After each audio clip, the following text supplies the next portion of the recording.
Hello everyone, সবাই কেমন আছো? আশা করি সবাই খুব ভালো আছো। আমিও ফুল বিন্দাস আছি। দেখো, আমার পিসির শাশুড়ির বাড়িতে ঝুলনো পক্ষে রাধা গোবিন্দের ভোগ দেওয়া হয়েছে। আমি তোমাদের একবার ফেসবুকে একটা ছবি পোস্ট করেছিলাম, দেখেছো হয়তো।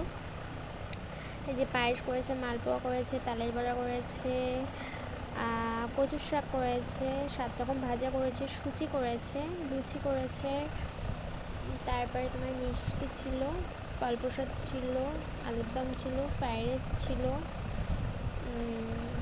আর হ্যাঁ, আমি রাতের বেলা এখন সবাই ঘুমিয়ে পড়েছে, এখন আমি ভয়েস ওভার দিচ্ছি, হয়তো আমি একটু আস্তে কথা বলছি, প্লিজ ডোন্ট মাইন্ড।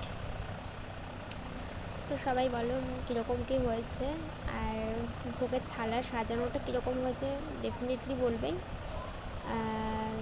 আমার পিসি শাশুড়ি মেয়ে সাজিয়েছে, ও খুব সুন্দর, মানে আলপনা দেয়, মানে থালা ঠালা সাজা, মানে ও খুব ডেকোরেশন